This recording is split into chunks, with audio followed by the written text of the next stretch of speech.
Good morning बच्चों। Morning sir. Sit down please. Thank you sir. How are you? I am fine. Very good. Dussehra कैसा बीता आप लोगों का? बहुत अच्छा। कौन कौन मेला देखने गए थे? आप नहीं गए थे? मेला में आप आयुष क्या खाए थे? समोसा। अरे भाई समोसा क्यों खाए थे? आपको मेला में जाना है तो वो चीज खाना है जो यहाँ आपको लोकल मार्केट में ना मिले। लेकिन अब मेला मेला नहीं रह गया है। जब हम लोगों के समय में मेला मेला हुआ करता था, जब हम लोग घर में रहते थे तो जैसे कुछ घर का काम हो जाए, खेत का काम हो जाए, तो उस दिन हम लोग खेत जाते नहीं थे, खुशी की वजह से। और मेला जाते थे, मेला में जो चीज़ हम लोगों को नहीं खाने को मिलती थी वो पहले खाते थे, झूला झूलते थे। तो लेकिन अभी का क्या माहौल हो गया है कि अब जहाँ जाइए तहाँ मेला है, हर जगह खाने का सामान सब कुछ मिल जाएगा, नहीं मिल जाएगा? हर जगह आपको झूला मिल जाएगा। यानी जो पहले कभी नहीं मिलता था वो आज हर जगह सब कुछ मिल जा रहा है। तो आज के समय में रोज मेला है, ठीक है? चलिए दशहरा बढ़िया से बीता। आप आते हैं हम लोग अपने चैप्टर पे। आज आप लोगों को मैं एक कहानी बहुत अच्छी सुना रहे हैं जो गोपालगंज जिला की थावे की है। एक रेसू भगत नाम करके एक शख्स थे, उनके विषय में एक कहानी है। आपको बहुत बढ़िया ढंग से बताएंगे, बहुत अच्छा लगेगा, ठीक है? Yes sir. पुरातन काल में गोपालगंज के इस थावे के इलाके में घना जंगल हुआ करता था। पहले थावे के उस इलाके में गोपालगंज में एक बहुत घना जंगल हुआ करता था, बहुत पहले, ठीक? उस समय एक किसान जिसका नाम था रेसू भगत, वह राजा मनन सिंह के राज्य में खेती बाड़ी किया करता था और अपने परिवार का बड़े हंसी खुशी से लालन पालन करता था। दलित किसान रेसू भगत माँ दुर्गा का परम भक्त था।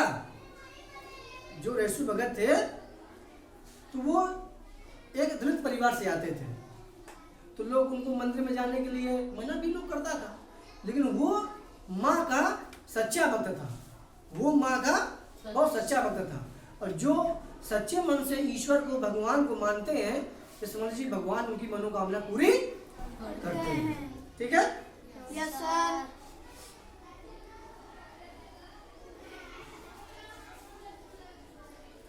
एक दिन वह देवी माँ की आराधना में लीन रहता। एक बार उस जमाने में भीषण अकाल पड़ा, वहाँ के लोग दाने दाने को मोहताज हो गए। लेकिन थावे दुर्गा माता का परम भक्त रेसू भगत उस अकाल में अच्छी खेती की और फसल को बाजार में बेच दिया करता था। मतलब उसी समय पर वहाँ पर बहुत भीषण अकाल पड़ा, किसके? मनन सिंह के राज्य में। तो लोग उस समय दाने दाने को मोहताज हो गए खाने के लिए, भूखे मरने लगे। लेकिन जो रेसू भगत था वो बड़े हंसी खुशी से उतना ही अनाज पैदा किया, पैदा करने के बाद मार्केट में ले जाकर के बेचा भी। और कहा यह भी जाता है कि रेसू भगत सांप के जहरीले बड़े बड़े सांप को रस्सी बना करके और बाघ के गले में बांध करके धान की वो मारता था, उसी से मतलब धान मारते थे। उनके पास आते थे सांप और ये बाघ वगैरह, ये लोग कहते हैं। बात समझ रहे हैं ना? Yes sir. उसने जो भी पैसे आते उससे उसका परिवार आराम से चल रहा था, समझ रहे हैं ना? जब इस भीषण अकाल में इस किसान की खुशहाली की सूचना राजा मनन सिंह को मिली तो उन्होंने रेसू को दरबार में बुलाया और इस भीषण अकाल में धान की अच्छी पैदावार की जाने की जानकारी ली। वहाँ के पंडित जी ये भी बताते हैं, जब ये बात राजा को मालूम चल गई मनन सिंह को कि रेसू भगत इस अकाल काल में भी जब दाने दाने को लोग मोहताज था, तब भी रेशु भगत बहुत अच्छी फसल किया है। इसकी जानकारी के लिए राजा मनन सिंह ने रेशु भगत को अपने दरबार में बुला लिया, पूछने के लिए क्या कि तुम कैसे अच्छी इतनी पैदावार की खेती तुमने बढ़िया कैसे कर ली। समझ रहे हैं? Yes sir. राजा मनन सिंह ने रेशु भगत से पूछा कि तुम इस अकाल में खेती कैसे की? तो रेशु भगत बोले, माँ की कृपा से। रेशु भगत ने क्या उत्तर दिया? माँ की कृपा से। फिर राजा मनन सिंह ने रेशु भगत से कहा कि तुम देवी माँ की आराधना करके यहाँ पर बुलाओ। अब वो जब ये कहा कि माँ की कृपा से, तो राजा बहुत हंसी में लेने लगा और उसने कहा कि यदि तुम माँ के सच्चे भक्त हो, यदि तुमने माँ को तुम्हें मानती है, तो तुम माँ को यही मेरे दरबार में बुलाओ। ये बात कौन कहा? राजा मनन सिंह ने। किससे कहा? रेशु भगत से। देखिए आगे क्या होता है।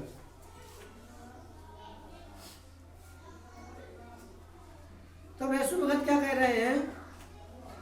राजा साहब ऐसा मत कीजिए, अगर माता जी यहाँ आ गई तो आंधी और तूफान आ जाएगा, यहाँ की धरती फट जाएगी, सब कुछ तबाह हो जाएगा। उसने समझाया कि मत बुलाओ, अगर आ गए तो सब कुछ तुम्हारा बर्बाद हो जाएगा। लेकिन जिद्दी राजा मनन सिंह नहीं माना, उसने कहा नहीं, तुमको बुलाना ही पड़ेगा।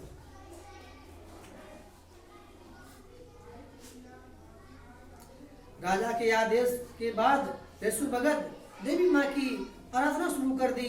रेशु भगत की आराधना से देवी माँ प्रसन्न होकर गौरी कामाख्या से चलकर पटना के पाटन, फिर छपरा के नैनी होते हुए गोपालगंज थावे में पहुंची। पहले वो पटना के पटन देवी गई, फिर छपरा के नैनी मंदिर गई। नैनी मंदिर कौन कौन गया हमारे साथ में? ये हम लोग गए थे अभी मंदिर, तो नैनी मंदिर घूमकर ही आए थे जहाँ माता गई थी। तो छपरा के नैनी मंदिर होते हुए वो गोपालगंज थावे पर आ गई। अब देखिए उनके आने पर क्या होता है। देवी माँ के आते ही यहाँ पर भीषण आंधी तूफान शुरू हो गया। माता जैसे ही प्रकट हुई, आकाशीय बिजली चमकने लगी और राजा मनन सिंह और उसके पूरा राजपाट तबाही शुरू हो गई उसकी। जैसे ही वो माता आई, तैसे ही पूरे राजपाट में तबाही शुरू हो गई। लोग मरने लगा, आंधी तूफान चलने लगा, धरती फटने लगी। आप समझ रहे हैं ना? हाँ। रेशु भगत के सिर को फाड़ करके, रेशु भगत के सिर को फाड़ करके देवी माँ का कंगन, हाथ का हिस्सा बाहर निकला। रेशु भगत के सिर को फाड़ करके देवी माँ को हाथ का कंगन बाहर निकला, जिससे रेशु भगत को मुक्ति मिल गई और देवी माँ को इस थावे जंगल में स्थापना कर दी गई। तभी से इस मंदिर में माँ की पूजा शुरू हो गई और तब से लेकर आज तक हम लोग थावे मंदिर जाकर अपनी मनोकामना पूरा होने का वरदान मांगते हैं। और ये थावे मंदिर पूरे बिहार में जानते हैं, इसके बारे में जानते हैं ना? Yes sir. अब ये बताइए कहानी कैसी लगी आपको? बहुत अच्छी सर। चलिए कल आपको दूसरी सुनाएंगे, ठीक है? Yes sir.